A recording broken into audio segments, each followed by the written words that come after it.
So my dear friends, let's start the last minute revision of CDP. So development एक ऐसी process है जो continuous चलती है, जिसमें क्वालिटेटिव एंड क्वांटिटेटिव दोनों चेंजेस शामिल होते हैं। ठीक है। जो वृद्धि है, ग्रोथ, वो डेवलपमेंट का ही एक पार्ट है, जिसमें केवल और केवल क्वांटिटेटिव चेंजेस होते हैं। ठीक है, जिससे मेजर किया जा सके। तो क्वालिटेटिव चेंजेस मतलब जैसे कि हम जो कुछ काम कर रहे हैं उसके एक्सपर्टीज हो जाते हैं, तो क्वालिटी इंक्रीज हो जाती है। तो ये way of doing something change हो जाता है। एबिलिटी, कुछ कार्य को करने की क्षमता हमारी बढ़ जाती है। जैसे कि पहले 5 किलो वजन उठा रहे थे, 50 किलो वजन उठा पाते हैं। इमोशनल अंडरस्टैंडिंग आ जाती है। और जबकि क्वांटिटेटिव चेंजेस कैसे होते हैं? क्वांटिटेटिव चेंज मतलब जिन्हें मेजर किया जा सके, जैसे कि हाइट, वेट, शेप, ये सब चीज़ें। जो डेवलपमेंट है, वो डेवलपमेंट चेंजेस जो भी हैं वो प्रोग्रेसिव हैं, ऑर्डरली हैं, सीक्वेंशियल हैं। ओके। तो कंटिन्यूस का मतलब है कि जो कंटिन्यूस चेंजेस जो होंगे वो कंटिन्यूस आगे होते रहेंगे। ऐसा नहीं है कि रिवर्स में, यानी कि पहले आपकी एज मतलब लंबाई 5 फुट हो गई फिर 4 फुट हो गई, ऐसा नहीं होगा। ये कंटिन्यूस होगा, होते रहेंगे। तो ब्रॉड डोमेन्स जो हैं डेवलपमेंट के, वो चार हैं: physical, cognitive, social and emotional. Physical development का मतलब है आपकी फिजिक्स से, कि आपका हाइट बढ़ गया, वेट बढ़ गया, शेप बढ़ गया। इसके अंदर दो टाइप के मोटर मोटर डेवलपमेंट आते हैं: ग्रॉस मोटर और फाइन मोटर। ग्रॉस मोटर का मतलब है कि जो हमारी बड़ी मसल्स हैं, जैसे कि हाथ की, पैर की, आर्म की, लेग्स की, ये सब इनका डेवलपमेंट होना। और फाइन मोटर स्किल्स का मतलब है कि छोटी छोटी जो छोटी मसल्स हैं, जैसे कि हमारी उंगलियों की, हमारी आंखों की, इनका इनका डेवलपमेंट होना। तो जो डेवलपमेंट होता है वो ग्रॉस टू फाइन जाता है, यानी कि पहले बड़ी मसल्स की डेवलपमेंट होगा, फिर छोटी मसल्स का डेवलपमेंट होगा। तो ग्रॉस मोटर स्किल्स में, जैसे कि ग्रॉस मोटर स्किल्स में क्या आएगा? जिनमें हम ग्रॉस जिनमें हम ग्रॉस मोटर का इस्तेमाल करेंगे, जैसे लेग, हैंड, ये सब चीज़ का, जैसे कि वॉकिंग, रनिंग, जंपिंग। और फाइन मोटर स्किल्स में क्या आएगा? जिनमें हम फाइन मोटर्स का यूज करेंगे, जैसे कि पेंटिंग, ड्राइंग, राइटिंग। ओके। सो कॉग्निटिव डेवलपमेंट कहलाता है कि जो भी हमारे माइंड से रिलेटेड डेवलपमेंट है, यानी कि मानसिक क्षमताओं को जो हमारा बढ़ा रहा है, जैसे कि सोचना, तर्क करना, कल्पना, ये सब चीजें किसमें आएंगी? कॉग्निटिव डेवलपमेंट में। हमारे ब्रेन के दो पार्ट होते हैं, लेफ्ट ब्रेन और राइट ब्रेन। लेफ्ट लॉजिकल होता है और राइट क्रिएटिव होता है। यानी कि हम जो भी साइंस, मैथ या लैंग्वेज जो भी हम सीखने का या जो भी लॉजिक्स लगाते हैं, वो लेफ्ट ब्रेन के हिसाब हेल्प से। और जो भी हम क्रिएटिव काम करते हैं, जैसे कि ड्राइंग, म्यूजिक, वो सब राइट ब्रेन के हिसाब से। इसको आप ऐसे याद रख सकते हैं: L for left, L for logical. Now comes to social development. Social development में क्या है कि मोरल डेवलपमेंट भी इसी का पार्ट आता है, कि हमें सोसाइटी में कैसे रहना है, कैसे काम करना है। ये सब चीज़ें किसमें आती हैं? सोशल डेवलपमेंट में। The process of learning is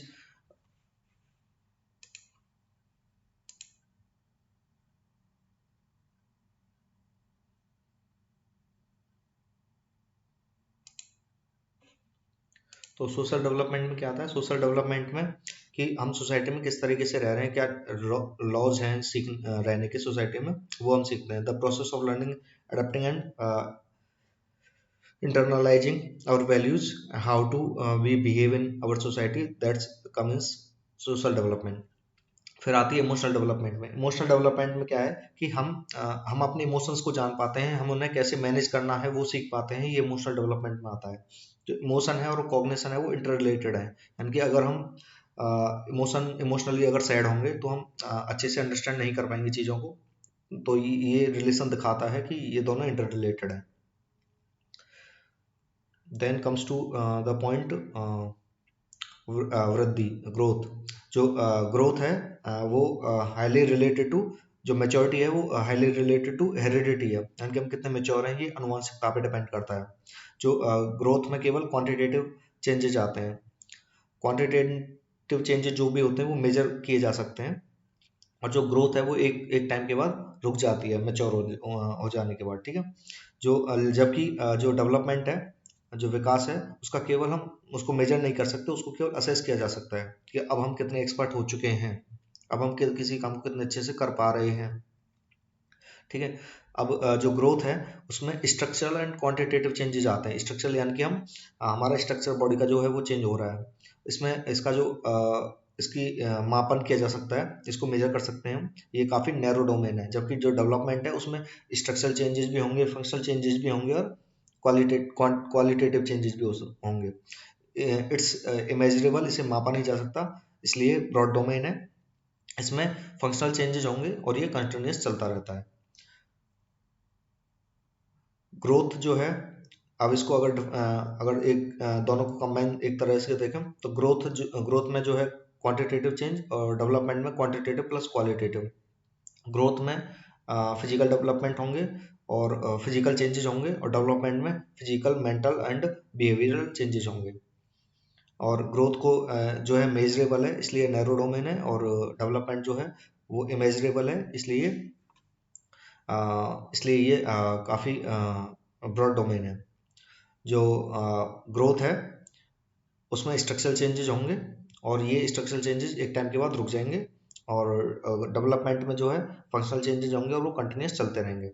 अब डेवलपमेंट की स्टेजेस की बात करते हैं। 4 स्टेजेस है: infancy, early childhood, letter childhood और एडोलेसेंस। जो इन्फेंसी है वो 0 से 2 वर्ष तक है, फिर उसके बाद आप 6 के मल्टीपल में याद कर सकते हैं। इन्फेंसी 0 से 2 वर्ष, फिर अर्ली चाइल्डहुड 6 से 12, लेटर चाइल्डहुड सॉरी इन्फेंसी जो है 0 से 2 वर्ष, अर्ली चाइल्डहुड 2 से 6, लेटर चाइल्डहुड 6 से 12, और एडोलेसेंस 12 से 18 वर्ष। लेकिन WHO के अनुसार जो एडोलेसेंस है, किशोरावस्था, वो 10 से 19 वर्ष की है। ओके। एक और स्टेज होती है जो प्रीनेटल स्टेज जिसे बोलते हैं, प्रसव पूर्व अवस्था, यानी कि जब चाइल्ड जो है वो वोम्ब में होता है, तो वो जो होता है वो 9 महीने 10 दिन का होता है, जिसे आप 280 दिन भी कह सकते हैं या 40 सप्ताह भी कह सकते हैं। इस अवस्था का जो डेवलपमेंट है वो मदर पे डिपेंड करता है। अब इनके करेक्टरिस्टिक्स क्या है हर एक स्टेज के, वो देख लेते हैं। जो पहला स्टेज है इन्फेंसी, वो 0 से 2 वर्ष का है। इसमें बच्चा सेंसेस से सीखता है, इसमें मोटर एक्शन करके सीखेगा, और सेंसिटिव पीरियड होता है ये काफ़ी, मतलब काफ़ी चोट वगैरह का भी इसमें खतरा रहता है। और दूसरा, इसमें जो फिजिकल और मेंटल डेवलपमेंट है वो काफ़ी ज़्यादा फास्ट होता है, यानी कि आपने देखा होगा 0 से 2 वर्ष के बच्चे जो होते हैं वो काफ़ी जल्दी जल्दी अडप्ट करने लग जाते हैं चीज़ों को। फिर दूसरा स्टेज है जो अर्ली चाइल्डहुड का, वो 2 से 6 वर्ष का है। ये ये जो है ये टॉय एज है, प्ले एज है, मतलब कि इसी में बच्चा अपने टॉयज से खेलता रहेगा। इसमें जो लैंग्वेज का डेवलपमेंट है वो काफ़ी फास्ट होगा, यानी कि जो आपने कहा वो तुरंत ही उसने कैप्चर कर लिया और बोलने लग गया। दूसरा इमिटेटिव एज है, इसमें आपको नकल करना सीखेगा। इसमें जो फिजिकल डेवलपमेंट है वो फास्ट होगा आफ्टर बर्थ, फास्टेस्ट होगा आफ्टर बर्थ के बाद, सबसे फास्टेस्ट फिजिकल डेवलपमेंट होगा। और ये जो एज है ये काफ़ी लैंग्वेज डेवलपमेंट के लिए जो सेंसिटिव, क्रिटिकल और फास्टेस्ट होगा इस टाइम पे। So after this childhood, letter childhood जो है वो 6 से 12 वर्ष है। इसमें बच्चे मतलब ग्रुप में रहना स्टार्ट कर देंगे, गेम खेलना स्टार्ट कर देंगे, स्पोर्ट्स एक्टिविटी में इन्वॉल्व होना स्टार्ट हो जाएगा। अब 2 से 6 वर्ष में बच्चा स्कूल भी जाने लग जाएगा, तो एलिमेंट्री स्कूल एज भी है। इसमें लॉन्ग टर्म फ्रेंडशिप बनाने लग जाएंगे। फिजिकल डेवलपमेंट जो है इस एज में स्लो होता है, लेटर चाइल्डहुड में 6 से 12 में, लेकिन जो मोटर डेवलपमेंट है वो फास्ट होगा। ये इसमें सीडियो मैच्योरिटी आएगी कि लगेगा उन्हें कि हम मैच्योर हो चुके हैं। ये लेटेंसी स्टेज है, और ये जो है पियाजे के हिसाब से कंक्रीट ऑपरेशनल एज भी है। Next comes to adolescence period. जो एडोलेसेंस पीरियड है वो ट्रांजिशनल पीरियड है। ट्रांजिशनल क्यों? क्योंकि यहाँ पे बच्चा चाइल्डहुड से एडल्टहुड में ट्रांजिट हो रहा होता है, ठीक है। तो गोल्डन पीरियड है, क्योंकि इस टाइम पे काफ़ी जोश रहता है। स्ट्रेस एंड स्टॉर्म भरा पीरियड भी है, क्योंकि इस टाइम पे बच्चा टेंशन में भी रहता है। लीडरशिप स्किल्स आ जाती हैं बच्चे में, लेकिन इमोशनल अनस्टेबल होता है, मतलब इमोशनली स्टेबिलिटी कम रहती है। आइडेंटिटी क्राइसिस, यानी कि इस टाइम पे बच्चा जानना चाहता है कि मैं कौन हूँ, मेरा क्या पर्पज है। ये एक ब्रिज पीरियड है। ब्रिज पीरियड यानी कि एक ब्रिज की तरह काम करता है चाइल्डहुड से एडल्टहुड की ओर। ये स्प्रिंग सीजन है। दूसरा, हेरिडिटी और एनवायरनमेंट का मतलब बराबर तो नहीं कहेंगे, मीन्स कंट्रीब्यूशन है डेवलपमेंट में। तो हेरिडिटी को हम एक इस तरीके से देख सकते हैं कि वो एक रेंज सेट कर देता है कि इतने से लेके इतने तक का तुम्हारा डेवलपमेंट हो सकता है।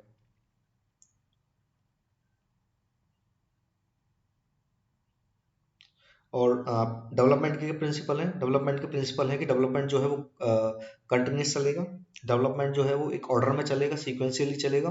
जो रेट ऑफ डेवलपमेंट है वो वेरी कर सकता है पर्सन टू पर्सन, लेकिन डेवलपमेंट जो है वो जनरल टू स्पेसिफिक जाएगा, ठीक है। जो ग्रोथ और डेवलपमेंट जो है वो प्रोडक्ट हैं हेरिडिटी और एनवायरनमेंट दोनों के। डेवलपमेंट जो है वो प्रेडिक्टेबल है, हम प्रिडिक्ट कर सकते हैं कि कितना डेवलपमेंट होगा, और जो जितने भी डेवलपमेंट के टाइप्स हैं वो सारे इंटर रिलेटेड हैं। तो टाइप्स कौन कौन से डेवलपमेंट के? Physical, cognitive, social and emotional. जो डायरेक्शन की प्रिंसिपल ऑफ डायरेक्शन कहता है कि जो डेवलपमेंट है वो हमारा हेड टू टो जाएगा, यानी कि लॉन्गिट्यूडनल, और जो लॉन्गिट्यूडनल या फिर सेफेलोकॉडल, और दूसरा है जो है प्रॉक्सी मोडिस्टल, यानी कि नियर टू फार जाएगा, यानी कि सेंटर टू पेरिफेरी। तो इसके बाद आता है इंडिविजुअल डिफरेंसेस। जो इंडिविजुअल डिफरेंसेस हैं वो हर एक स्पीसीज में पाए जाते हैं, तो ऑब्वियसली मानव में भी पाए जाएंगे। जो ह्यूमन है वो भी कोई एक्सेप्शन नहीं है इसका। तो हमें हर एक के इंडिविजुअल डिफरेंसेस का रेस्पेक्ट करना चाहिए। तो जो इंडिविजुअल डिफरेंसेज है वो किस आधार पे हो सकता है कोई इंटेलिजेंस के आधार पे हो सकता है, कोई ज़्यादा इंटेलिजेंट हो कोई कम हो, एप्टीट्यूड के हिसाब से हो सकता है, इंटरेस्ट के हिसाब से हो सकता है, किसी का खेलने में इंटरेस्ट है, किसी का पढ़ने में इंटरेस्ट है, किसी म्यूजिक में इंटरेस्ट है, पर्सनैलिटी के आधार पे हो सकता है, किसी की पर्सनैलिटी कैसी हो, किसी की कैसी हो, वैल्यूज़ के हिसाब से हो सकता है, कोई मॉरल वैल्यूज़ को ज़्यादा फोकस करता है, कोई किसी और चीज़ को। उसके बाद जो शिक्षक के जो टीचर को है वो यूनिफॉर्म इंस्ट्रक्शन नहीं देना चाहिए, यानी कि हर एक बच्चे को सेम तरीके से नहीं डील करना चाहिए, उसे डिफरेंशियल इंस्ट्रक्शन देना चाहिए, यानी कि बच्चे की जो कैपेबिलिटी है उसके हिसाब से उसकी यूनिकनेस हमें इसमें दिखानी चाहिए। तो जब भी ग्रुप बनाए हमें ग्रुप जो है वो होमोजीनियस नहीं बनाना है, हेट्रोजीनियस बनाना है, यानी कि अलग अलग लेबिलिटी वाले बच्चों का ग्रुप बनाना है। इंडिविजुअल डिफरेंसेस जो है वो इनहेरिटेड भी हो सकते हैं, यानी कि इनहेरिटेड जो इंडिविजुअल डिफरेंसेज होंगे उससे फिजिकल, मेंटल और टेम्परामेंटल चेंजेज होंगे, और जो एक्वायर्ड इंडिविजुअल डिफरेंसेज होंगे वो कैसे हो सकते हैं? Social, cultural, educational, emotional. जो मोटिवेशन है, मोटिवेशन का मतलब है कि काम को स्टार्ट करना, काम को करते रहना और काम को अचीव करना, यानी कि it influences the direction, persistence and vigour of goal directed behaviour. Motivation दो तरीके का हो सकता है, इंट्रिंसिक और एक्सट्रिंसिक। इंट्रिंसिक का मतलब है कि उसको उस कार्य को करने की क्षमता हमारे अंदर से ही आ रही है कि ये कार्य हमें करना है, क्योंकि हमें ये सीखना है ये चीज़, ठीक है। उसके लिए हमें कोई पैसा दे या ना दे, हम ये काम करेंगे, तो ये चीज़ अंदर से आ रही है, तो इंट्रिंसिक मोटिवेशन। लेकिन अगर हम सैलरी के लिए, मनी के लिए, फेम के लिए, ये अगर ये एक्सटर्नल एजेंट अगर हैं, हमको इन्फ्लुएंस कर रहे हैं उस काम को करने के लिए, तो वो एक्सटर्नल मोटिवेशन हो जाएगा। जो इंटरनल मोटिवेशन अंतरात्मा से आता है, और एक्सटर्नल मोटिवेशन लालच से आता है, लोभ की दृष्टि से, जैसे कि रिवार्ड, सैलरी। जो BF स्किनर हैं वो कहते हैं कि जो मोटिवेशन है वो नेशनल हाईवे की तरह है, यानी कि जितना अच्छा मोटिवेशन होगा उतना ही अच्छा हमारा सक्सेस रेट होगा। जो मोटिवेशन की जो साइकिल है वो पहले नीड होगी हमें किसी प्रकार की, यानी कि सबसे पहले हम नीड होगी, उसके बाद हम नीड के बाद ड्राइव कि हम कैसे कर रहे हैं, उसके बाद अराउजल कितने अच्छे से कर रहे हैं, फिर गोल डायरेक्टेड बिहेवियर आएगा, उसके बाद हम उसको अचीव कर पाएंगे, और अचीव करने के बाद जैसे अचीवमेंट होगा अराउजल में हमारा रिडक्शन हो जाएगा। सो साइकिल ऑफ मोटिवेशन में क्या है? पहले नीड, फिर drive, arousal, goal directed behaviour, achievement और reduction of arousal. So mid day meal की जो शुरुआत है वो 1995 में हुई थी। उसके बाद अब्राहम मैस्लो नीड्स हायरार्की में एक ट्रायंगुलर शेप में इन्होंने बताया कि पहले हमारी फिजियोलॉजिकल नीड्स पूरी होनी चाहिए, जैसे कि खाना, पानी, रोटी, एयर, वाटर, फूड, शेल्टर, ये सब फिजियोलॉजिकल नीड्स पूरी होनी चाहिए। जब ये नीड्स पूरी हो जाएंगी तब हम सेफ्टी की तरफ सोचेंगे कि हमारी पर्सनल सिक्योरिटी क्या है, हमारे पास जॉब है कि नहीं है, एम्प्लॉयमेंट है कि नहीं है, मतलब रहने का हो गया, लेकिन अब रहने को कंटिन्यू कैसे रखना है एम्प्लॉयमेंट के उससे। अब हमारे पास जॉब भी है, रहना खाना भी हो गया है, अब हम लव एंड बिलोंगिंग देखेंगे कि हमारे पास फ्रेंड्स हैं कि नहीं है, फैमिली है कि नहीं, मतलब उन पे ध्यान, उनकी तरफ ध्यान जाता है। जब जब हमारे पास फिजिकल लॉजिकल नीड्स भी पूरी हो जाएंगी, सेफ्टी नीड्स भी पूरी हो जाएंगी, लव एंड बिलोंगिंग्स भी पूरी हो जाएंगी, तब इंसान सोचेगा एस्टीम्स के बारे में, सेल्फ एस्टीम के बारे में, अपने बारे में, अपनी स्ट्रेंथ के बारे में, अपने रिकॉग्निशन के बारे में, अपने फ्रीडम के बारे में। और जब ये सारे स्टेप्स हो जाएंगे तब एक स्टेज आती है सेल्फ एक्चुअलाइजेशन की, यानी कि उसे क्या बनना है, उसे क्या बनने की इच्छा है, ये सब चीज़। आईक्यू के आधार पे जो क्लासिफिकेशन है, आईक्यू मतलब इंटेलिजेंस कोसेंट। इंटेलिजेंस कोसेंट यानी कि आपका जो मेंटल एज है वो क्रोनोलॉजिकल एज के कंपेरेटिवली कितनी है, यानी कि आपकी जो बायोलॉजिकल एज है, यानी कि बायोलॉजिकल एज यानी कि मेरी एज है 20 ईयर्स, और मेरा जो कार्य है, मेरी जो थॉट प्रोसेस है वो 25 ईयर्स की है। So it will define my chronology IQ. IQ means mental as upon biological age into 100। जैसे कि मेरी मेंटल एज है वो 25 ईयर्स और बायोलॉजिकल एज है वो 20, so 25/20 into 100, so 125 will be my IQ. So काफ़ी वो दिए हुए हैं कि जैसे जीनियस है वो उसका वो 140 से ज़्यादा आईक्यू रहेगा। एवरेज जो है वो 90 से 110 रहता है। और ये आएगा नहीं, खैर इसे छोड़ देते हैं। अब इस आईक्यू के कंसेप्ट में कभी कभी ऐसे पूछ लेते हैं कि जो फर्स्ट इंटेलिजेंस टेस्ट है वो अल्फ्रेड बेनेट और थियोडरे साइमन ने दिया था 1905 में। फिर मेंटल एज का कंसेप्ट जो आया वो अल्फ्रेड बेनेट ने ही दिया था 1908 में। और फिर आईक्यू का कंसेप्ट विलियम स्टर्न ने 1912 में दिया। उसके बाद क्रिएटिविटी और इंटेलिजेंस की बात करें तो इसमें पॉजिटिव रिलेशनशिप है, लेकिन ये जरूरी नहीं है कि जो हाई आईक्यू वाला है वो ज़्यादा क्रिएटिव भी हो। क्रिएटिविटी के चार एलिमेंट्स हैं, यानी कि वो फ्लुएंसी होगा, उसके फ्लुएंसी होगी उसके काम करने में, फ्लेक्सिबल होगा वो काफ़ी कामों को करने में, ओरिजिनलिटी होगी यानी कि उसके खुद के थॉट्स होंगे वो क्रिएटिव होगा, और वो अच्छे से एलोबरेट भी कर पाएगा, यानी कि फ्लुएंस, फ्लेक्सिबल, ओरिजिनल और एलोबरेटिव।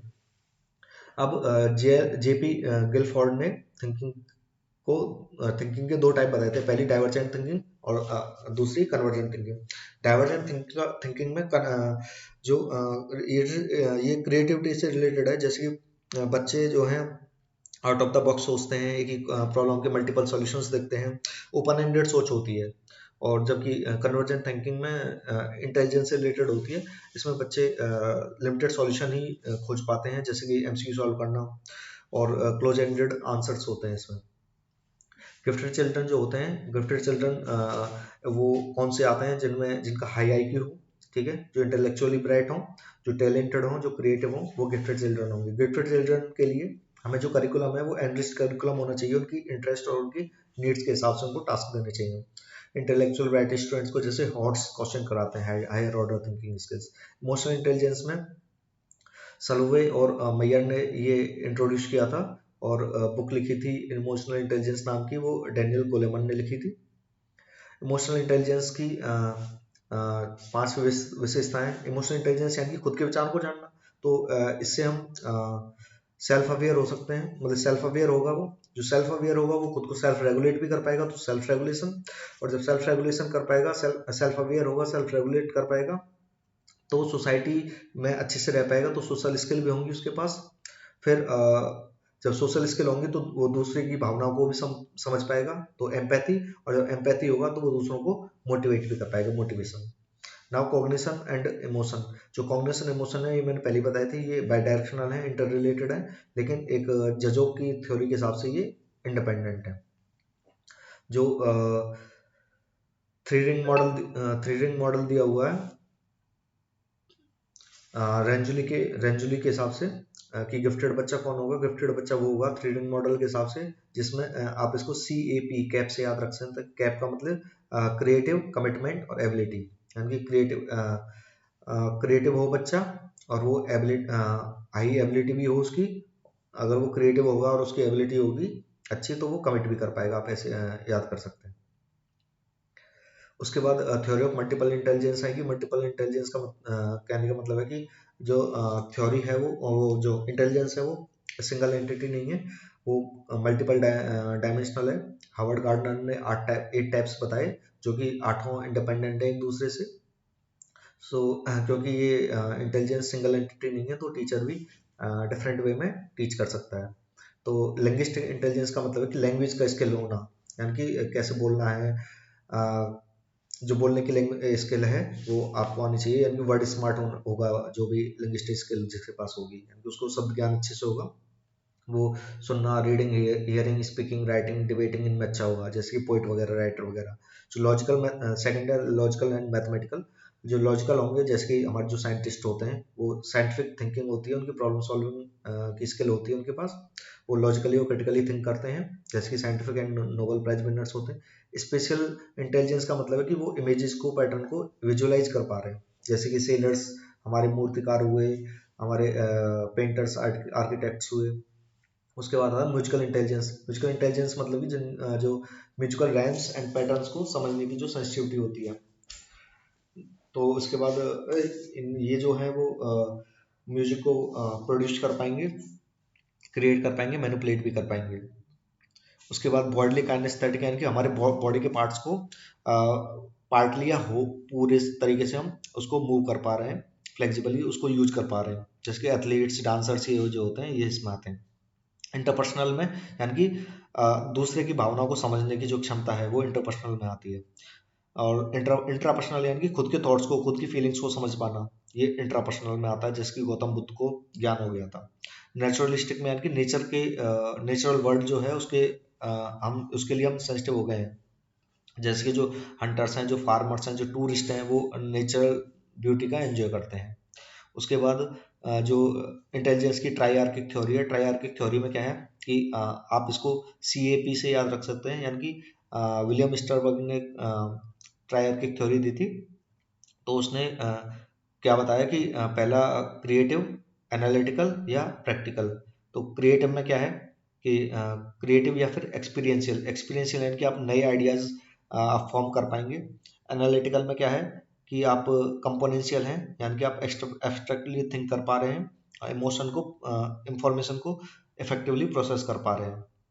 और तीसरा है प्रैक्टिकल और कंटेक्चुअल। प्रैक्टिकल कंटेक्चुअल का मतलब है कि आप एनवायरनमेंट अपनी स्ट्रेंथ के हिसाब से, अपनी हिसाब से एनवायरनमेंट को सेव कर पा रहे हैं।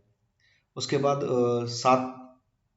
लुइस थर्नस्टोन ने 7 प्राइमरी मेंटल एबिलिटीज बताई कि spatial, perceptual, numerical, verbal, word fluency, memory और रीजनिंग। आप इसको ऐसे याद रख सकते हैं कि पहले स्पेस को परसेप्शन किया आपने, तो आपको न्यूमेरिकल और वर्बल इस टाइप की रीजनिंग आ गई, ठीक है। और उसके बाद आप अच्छे से बोलने लगे तो वर्ड फ्लुएंसी आ गई, उन वर्डों को आप मेमोराइज करने लगे तो आप में मेमोरी की एबिलिटी आ गई।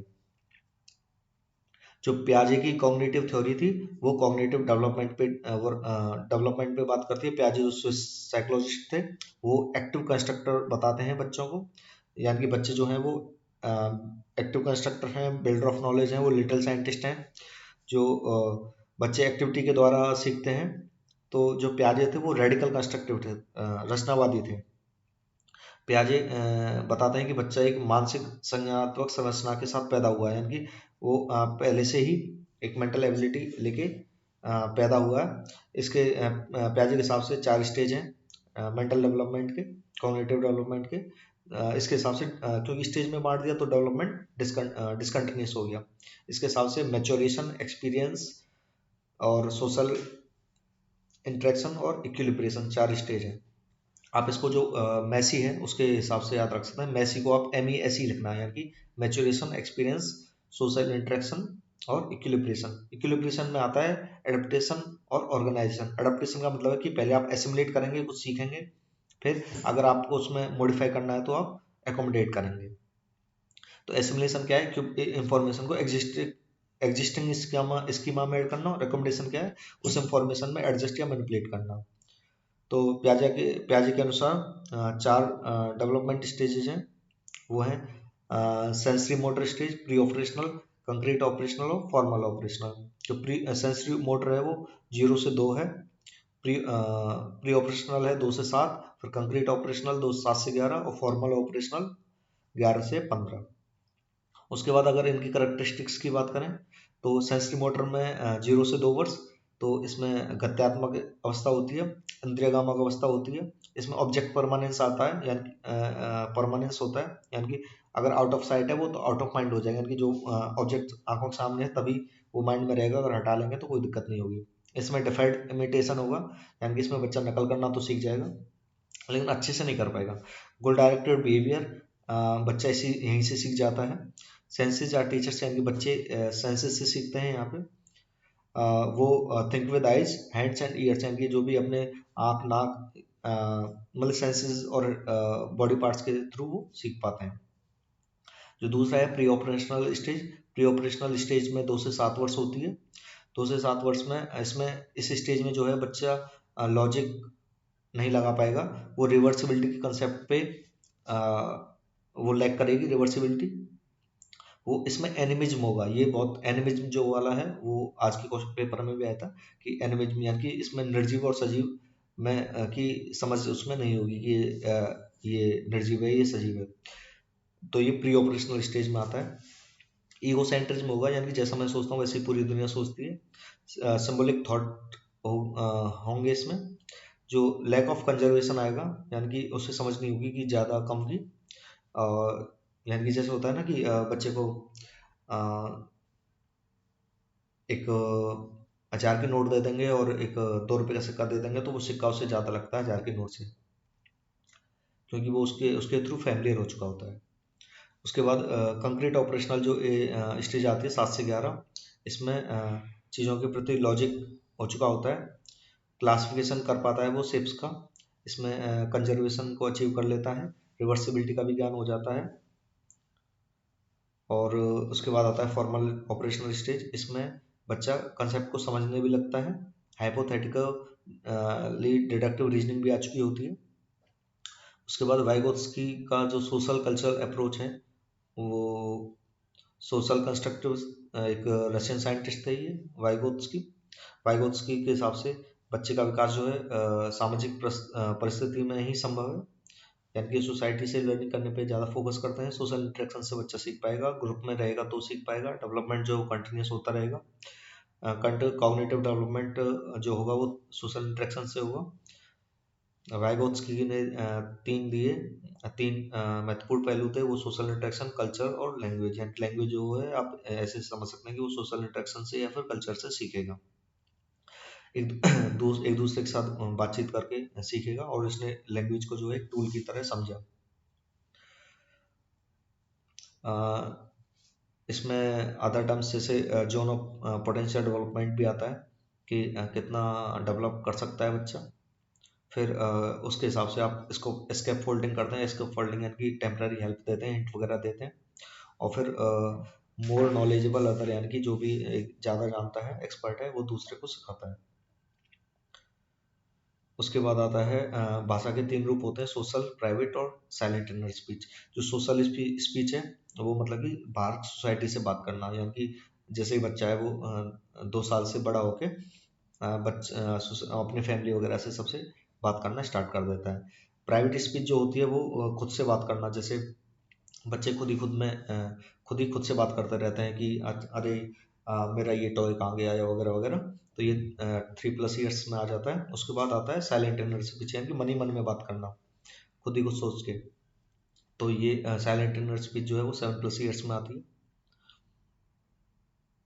उसके बाद कोलबर्ग का जो मोरल डेवलपमेंट है, मोरल डेवलपमेंट की थ्योरी है, उसके हिसाब से जो उस थ्योरी जो है वो जेंडर बेस्ड थ्योरी है। उसने केवल मेल को ही लिया था, फीमेल को कंसीडर नहीं किया था। और दूसरा इस थ्योरी में सही गलत को पहचानने की नैतिकता सही गलत को पहचानना हुआ नैतिकता ही कहलाती है। इसमें मोरल डिसीजन लेने के लिए जो थिंकिंग यूज करते हैं वो मोरल रीजनिंग कहते हैं। दुविधा वाली सिचुएशन में अगर हमें फैसला लेना होगा तो वो मोरल रीजनिंग से आता है। कोलबर्ग का जो नैतिक विकास का जो सिद्धांत है वो जेन पियाजे के जो कॉग्निटिव डेवलपमेंट का जो प्रिंसिपल है उससे इंस्पायर्ड है। जो व्यक्ति में नैतिक विकास जो है मुख्य स्तरों से होकर गुजरता है। उसमें जो कौन कौन से स्टेज हैं, वो पहला है प्री कन्वेंशनल लेवल। ये 4 से 10 साल होगा, यानी कि 4 से 10 साल की एज में वो बच्चा जो होगा वो पनिशमेंट एंड ओबीडियंस से सीखेगा। दूसरा म्यूचुअल एक्सचेंज। दूसरे स्टेज में वो टेट फॉर टैट यानी कि जैसा का तैसा वाली स्टेज पे बात करेगा। उसके बाद सेकंड स्टेज आती है कन्वेंशनल लेवल की। कन्वेंशनल लेवल जो है वो आपका 10 से 13 वर्ष की आयु, 10 से 13 वर्ष की आयु में जो स्टेजेज होंगे वो पहला तो होगा good boy good girl type का जो इंटरपर्सनल रिलेशनशिप होगा। और चौथा next will be law and order, यानी कि रूल्स को ही फॉलो करने वाला होगा। उसके बाद आता है पोस्ट कन्वेंशनल लेवल, यानी कि 13 वर्ष और उससे ऊपर। इस टाइम पे क्या है कि बच्चा सोशल कॉन्ट्रैक्ट ओरिएंटेशन पे इंडिविजुअल राइट्स की बात करेगा, यूनिवर्सल एथिकल प्रिंसिपल की बात करेगा। जैसे कि हिंज डायलामा के हिसाब से बताया गया था कि वो चोरी करे, अपनी पत्नी चोरी करके अपनी पत्नी को बचाए या रूल्स को फॉलो करे, वो सही है या गलत है। उसके बाद क्रिटिसिज्म की बात आती है। क्रिटिसिज्म जो है वो एप्लीकेबल नहीं है हर एक कल्चर में। हाइपोथेटिकल सिचुएशंस और बाइस सैंपल्स का एग्जांपल ले सकते हैं। अब बात आती है इंक्लूसिव एजुकेशन की। जो इंक्लूसिव एजुकेशन है वो बच्चों की ज़रूरत के आधार पर शिक्षा देने वाले, जैसी नीड है वैसे ही उसको एजुकेट करो। इसमें हम सेग्रीगेशन नहीं कर सकते, ये लॉ नेचर के लॉ के अगेंस्ट है। सभी को समान अवसर के द्वारा सभी वंचितों की शिक्षा कराने का सभी राज्यों को आवश्यक आवश्यक दायित्व सौंपा गया था 1993 में संयुक्त राष्ट्र संघ द्वारा। संविधान के जो 86th अमेंडेड है 86वां संशोधन के अनुसार भारत में 6 से 14 वर्ष की आयु के बालकों को निःशुल्क शिक्षा दी जानी चाहिए 6 to 14 ईयर्स, और अगर डिसेबल्ड चिल्ड्रन है तो 6 to 18 ईयर्स। अब इसमें टाइप ऑफ डिसेबिलिटी कितनी है। पहला है विजुअल डिसेबिलिटी हो सकती है देखने की। ऑडियोट्री ऑडिटरी डिसेबिलिटी हो सकती है सुनने की। इंटेलेक्चुअल डिसेबिलिटी हो सकती है समझने की। लोकोमोटर डिसेबिलिटी हो सकती है मूव करने की। और लर्निंग डिसेबिलिटी हो सकती है सीखने की। अगर अब इसमें कुछ भी डिसीज का बात कर लेते हैं, डिसेबिलिटीज का बात कर लेते हैं। यानी कि पहला है डिसलेक्सिया। इस डिसलेक्सिया में क्या है कि बच्चे को पढ़ने में कठिनाई होती है, जैसे कि 100 को वाच पढ़ेगा, न्यूक्लियर को अनक्लियर भी पढ़ सकता है। तो इसमें शब्दों की समझ सही से नहीं होती, तो पढ़ने में थोड़ी दिक्कत आती है। एप्रेक्सिया जो होती है, एप्रेक्सिया में क्या है कि मांसपेशियों के संचालन से संबंध सूक्ष्म गतिक कौशल जैसे लिखने, चलने, टहलने, बोलने में निपुण नहीं होते हैं इसमें बच्चे। तो जो डिस्प्रैक्सिया है वो हाथों और ये सेंसरी इंटीग्रेशन डिसऑर्डर कहते हैं इसे। डिस्प्रैक्सिया यानी कि सेंसरी इंटीग्रेशन डिसऑर्डर, यानी कि हम जो सेंस करेंगे और हमारे हाथ पैरों को इंटीग्रेट नहीं कर पाएंगे, हाथों आंखों के बीच में जो है कोऑर्डिनेशन नहीं हो पाएगा। एफेसिया जो है मौखिक रूप से सीखने एवं विचारों को अभिव्यक्त करने में दिक्कत आएगी। डिस्फेसिया में क्या है कि मस्तिष्क में क्षति के कारण बातचीत करने में आंशिक या पूर्णतः अक्षमता। अलेक्सिया में क्या होगा, अलेक्सिया में पढ़ने में अक्षमता आएगी। ये जो है विजुअल अफेजिया भी कहा जाता है इसे, क्योंकि पढ़ने में दिक्कत आ रही है। डिस्ग्राफिया में आप लिखने में डिसेबिलिटी होगी। ग्राफ से समझ लीजिए, ग्राफ पे आप लिखते हो ना, तो डिस्ग्राफिया आप ऐसे याद रख सकते हो। डिसकैलकुलिया मतलब कि कैलकुलेशन करने में दिक्कत आएगी। डिस्थीमिया यानी कि इसमें बच्चा स्ट्रेस में रहेगा। डिस्मॉर्फिया इसमें भ्रम हो जाता है कि शरीर के कुछ अंग बहुत छोटे हैं, तो ये डिस्मॉर्फिया है। समावेशी शिक्षा के अंतर्गत सिस्टम में बदलाव किया जा सकता है, लेकिन बच्चे में बदलाव नहीं करेंगे। इंटीग्रेटेड एजुकेशन के कंपेयर में इंक्लूसिव एजुकेशन ज़्यादा अच्छी है। अब बात करते हैं बिल्डिंग एज लर्निंग एड की।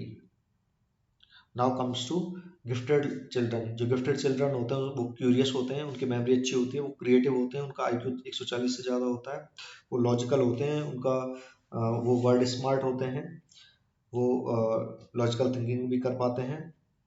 ठीक है। PWD फिजिकल विद डिसेबिलिटी बताए गए हैं कि 7 डिसेबिलिटी होती हैं, जबकि right to person with disability 2016 के अनुसार बताई गई कि 21 डिसेबिलिटी है।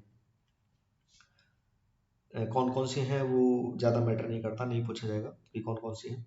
अब RTE एक्ट जो आया था 2009 में, राइट टू एजुकेशन एक्ट, जो लेकिन अप्रैल 2010 में ये लागू हुआ था।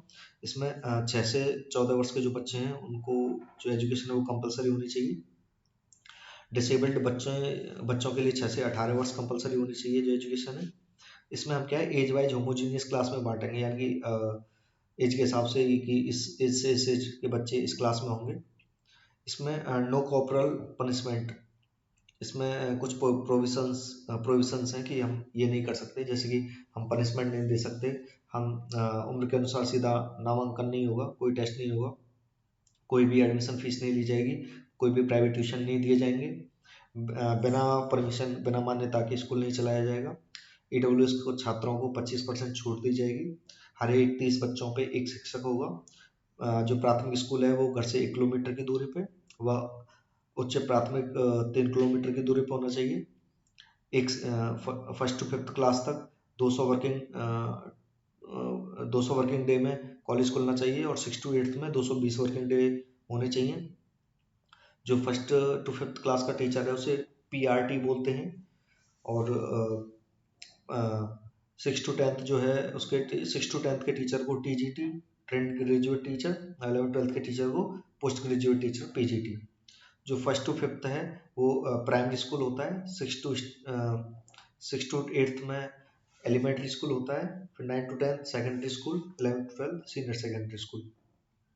जो फर्स्ट टू फिफ्थ है कम से कम 800 घंटे पढ़ाई होनी चाहिए। 6 टू 8 में 1000 घंटे पढ़ाई होनी चाहिए, और एक टीचर को कम से कम एक सप्ते में 45 घंटे काम करना है, जिसमें वो नोट्स वगैरह भी बना सकता है। और हर एक 150 चिल्ड्रन के ऊपर 5 टीचर होने चाहिए और एक हेड टीचर होना चाहिए। तो ये सब चीज़ें आरटीई में कही गई थी। अब बात आती है नेशनल करिकुलम फ्रेमवर्क की। नेशनल करिकुलम फ्रेमवर्क 2005 में जो ये है चाइल्ड सेंटर्ड होनी चाहिए। इसमें 22 भाषाओं में अनुवादित है ये जो है एनसीएफ, और प्रोफेसर यशपाल की अध्यक्षता में ये तैयार की गई।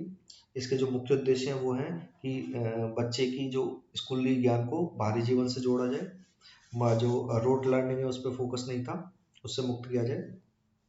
ये पाठ्यचर्या या पाठ्यपुस्तक केंद्रित ना हो कि केवल किताबी ज्ञान हो, ऐसा ना हो। राष्ट्रीय मूल्यों के प्रति आस्थावान विद्यार्थी तैयार किए जाने चाहिए, यानी कि नेशनल वैल्यूज उसमें होनी चाहिए, और इसके हिसाब से लर्निंग जो है वो विदाउट बर्डन होनी चाहिए। ठीक है, इसकी जो 5 विधियों पे जोर देता है जो एनसीएफ है वो कि लर्निंग बाय डूइंग, कर करके सीखने पे, इंस्पेक्शन मेथड पे, दूसरा टेस्ट मेथड, फिर ग्रुप लर्निंग और मिक्स्ड मेथड। ये बेस्ड ऑन कंस्ट्रक्टिज्म है। ये जो फ्रेमवर्क है एनसीएफ 2005, ये रचनावाद की समझ प्राप्त होती है। इसमें जो टीचर है वो एक फैसिलिटेटर का काम करता है, यानी बच्चे में कैपेबिलिटी तो होती है, वो बस उसे फैसिलिटेट करता है उसे सीखने के लिए। इसमें लर्निंग बाय डूइंग पे फोकस किया गया है। Now comes to the point of socialisation. जो सोशलाइजेशन है वो मानव समाज द्वारा सीखता है, और ये जो है जीवन पर्यंत चलता रहता है, कंटिन्यूस। समाजीकरण की प्रक्रिया जो है वो किससे इफेक्ट होती है, वो हमारे पालन पोषण से, सहयोग से, अनुकरण से, पुरस्कार एवं धन से प्रभावित होती है।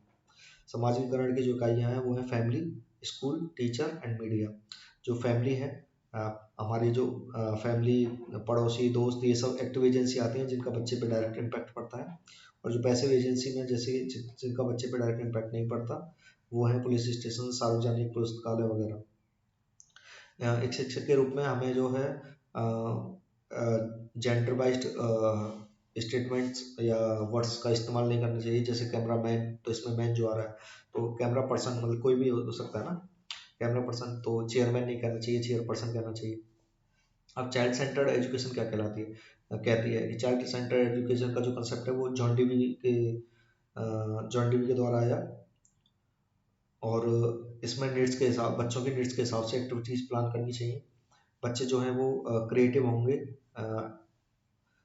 क्यूरियस होंगे, जन्मजात से रहते हैं। जो ये भारत में बाल केंद्रित शिक्षा का श्रेय गीजू भाई बधेका को आता है। जो गीजू भाई हैं ये उधर गुजरात के थे। जो प्रोग्रेसिव कॉलेजेज हैं, स्कूल्स हैं, वो 1896 में खोले गए, और इसमें प्रोग्रेसिव स्कूल्स में करके सीखने पे जोर दिया जाता है। उसमें बच्चा जो है समाधानकर्ता बने और महत्वपूर्ण कौशल व चिंतन सीखे। इसमें जो लर्निंग है वो प्रेजेंट लाइफ के अकॉर्डिंग होनी चाहिए। चाइल्ड सेंटर्ड एजुकेशन में कि जो प्रेजेंट लाइफ में जो चल रहा है उसको सीखे। टेक्स्ट बुक को भगवान नहीं मानना है, ठीक है। टेक्स्ट बुक है वो एक साधन है सीखने का, उसी को भगवान नहीं मान के चलना है। प्रगतिशील शिक्षा का जो कंसेप्ट है वो उसमें जॉन डीवी का योगदान है। Learning is a social active and democratic process है। लर्निंग का एक सोशल एक्टिव डेमोक्रेटिक प्रोसेस है। एरर्स जो हैं वो स्वाभाविक हैं, ठीक है। रॉन्ग कंसेप्ट्स ना कहकर हमें अल्टरनेटिव कंसेप्शंस कहना चाहिए। क्लासरूम डिस्कशन से इन्हें ठीक भी किया जा सकता है। जॉन डीवी ने शिक्षा को education is a tripolar process, यानी कि टीचर स्टूडेंट के साथ साथ करिकुलम भी का भी इसमें योगदान रहता है एजुकेशन में। तो अब लैंग्वेज की बात आती है, तो लैंग्वेज 3 प्रकार की है: भाषा, मौखिक, लिखित, सांकेतिक। जो इसका जो ऑर्डर है वो लिसनिंग, फिर स्पीकिंग, फिर रीडिंग, फिर राइटिंग। चॉम्स्की के अनुसार जो है कि इनेट एबिलिटी होती है लैंग्वेज को एक्वायर करने की। फोनीम जो होते हैं वो स्वनिम, स्वनिम जो ध्वनि की सबसे छोटी इकाई, आ, का, चा, फा वगैरह। मॉर्फिन यानी कि मीनिंग, सबसे छोटा मीनिंगफुल वर्ड, जैसे कि पेन, कॉपी, राम। फिर इसके बाद सिंटेक्स में आ जाता है। सिंटेक्स यानी कि वाक्य, सेंटेंस अरेंजमेंट किस तरीके से है कि ऑब्जेक्ट आएगा लास्ट में, वर्ब बीच में आएगी। उसके बाद सिमेंटिक्स का मतलब है कि मीनिंगफुल अरेंजमेंट होना चाहिए, ठीक है। और उसके बाद आपका आता है कि सीआरटी जो होता है, सीआरटी और एनआरटी 2 टाइप के टेस्ट होते हैं: क्राइटेरिया रेफरेंस टेस्ट और norm reference test. Criteria reference test का मतलब है कि इसमें फिक्स्ड परसेंटेज पे इतना पास हो जाएगा, यानी कि जैसे 10th में आप 33% पे पास हो जाते हैं, तो ये क्राइटेरिया रेफरेंस टेस्ट है। इसमें आपके पीयर स्टूडेंट्स का कोई रोल नहीं है कि वो कितना ला रहा है, आपके उसके लाने पे आपके पास होने का इम्पैक्ट पड़े। लेकिन जो कंपटीशंस में होता है, कंपटीशंस में मोस्टली जो कंपटीशन एग्जाम्स होते हैं उसमें क्या है कि पीयर वैल्यूज है, जैसे कि अगर हर कोई ही 90 नंबर लाएंगे तो 50 वाला पास नहीं हो पाएगा। तो ये नॉर्म रेफरेंस टेस्ट है। इसमें एक दूसरे से हाई स्कोर लाकर सिलेक्शन लेना होता है। पोर्टफोलियो जो है एक फाइल है जिसमें बालक के जीवन के सभी क्षेत्रों का क्रमबद्ध जानकारी एकत्रित करके रखी जाती है, ठीक है। इसमें उपलब्धियां हों या कमियां हों, सभी जानकारी होती है। जेंडर जो है ये एक सोशल संरचना है और सेक्स जो है वो एक बायोलॉजिकल संरचना है। जेंडर स्टीरियोटाइप में महिलाओं पुरुष को रूढ़िवादी धारणाएं शामिल होती हैं, जैसे पुरुष रोते नहीं है वगैरह। जेंडर बाइस नहीं होना है। एक शिक्षक को गर्ल और बॉयज में जेंडर पैरिटी नहीं करनी है, जेंडर न्यूट्रल रहना है। और जेंडर पैरिटी वाले वर्ड्स भी यूज, लिंग तटस्थ भाषा का प्रयोग करना चाहिए। जैसे जेंडर न्यूट्रल लैंग्वेज हुई, जैसे मैंने अभी बताया था, कैमरा मैन नहीं बोलेंगे, कैमरा पर्सन बोलेंगे। उसके बाद ब्लूम्स टैक्सोनॉमी आती है, कैप, सीएपी से याद कराया था मैंने, कॉग्निटिव, अफेक्टिव, साइकोमोटर। यानी लर्निंग के 3 पक्ष हैं: कॉग्निटिव, अफेक्टिव और साइकोमोटर। यानी कि कॉग्निटिव मतलब जो हमारे हेड से रिलेटेड है, माइंड से। अफेक्टिव यानी कि हार्ट इमोशन से रिलेटेड है। साइकोमोटर यानी कि हमारे हैंड वगैरह जिससे हम काम करते हैं। कॉग्निटिव डोमेन के हिसाब से हम पहले नॉलेज लेते हैं, नॉलेज को रिमेंबर समझते हैं, नॉलेज लेते हैं। उसके बाद हम उसको अंडरस्टैंड करते हैं, कंप्रिहेंड करते हैं। उसके बाद नॉलेज ले ली, समझ लिया, अब उसको हम अप्लाई करेंगे। अप्लाई करने के बाद हम उसका एनालिसिस कर सकते हैं। एनालिसिस करने के बाद हम उसको सिंथेसाइज करेंगे और फिर वैल्यूएट करेंगे। ट्रायल एंड एरर थ्योरी में law of readiness, law of exercise आता है। नेशनल एजुकेशन पॉलिसी जो होती है वो 2020 की, उसमें जो फॉर्मेट है वो पहले 5 साल, फिर 4, 5+3+3 4। जो पहले 5 साल हैं वो 3 से 8 साल तक के फाउंडेशनल होंगे। फिर जो अगले 3 साल हैं 8 से 11 वो प्रिपरेटरी फेज के होंगे। अगले 3 साल हैं वो 11 से 14 मिडिल एज के होंगे और 14 से 18 सेकेंडरी एज के होंगे।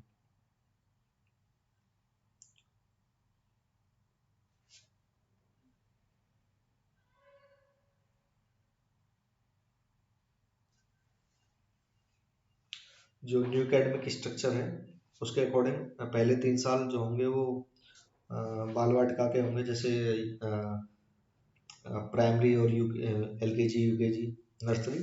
अगले 2 साल होंगे क्लास फर्स्ट और सेकंड, 6 से 8 साल। 8 से 11 साल के लिए क्लास 3 से 5, 3 साल, 3 4 5। फिर जो 11 से 14 की एज में 6 7 8 ये 3 साल। और फिर 14 से 18 की एज में ninth tenth twelfth, ninth tenth eleventh twelfth, ये 4 साल होंगे।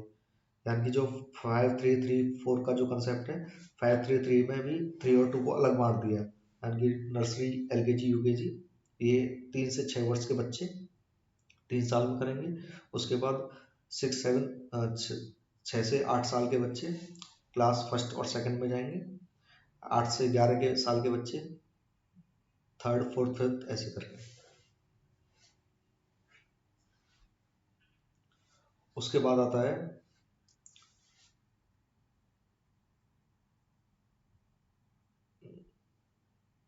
मेटाकॉग्निशन। मेटाकॉग्निशन का मतलब है कि समझ की भी समझ होना, यानी कि थिंकिंग अबाउट थिंकिंग, कि हम क्या सोच रहे हैं उस पर सोच विचार करना, ये वाला कंसेप्ट आता है। And that's all my friends. आप इसको एक बार 2 बार सुनिए लास्ट टाइम पे, it will be highly helpful for you.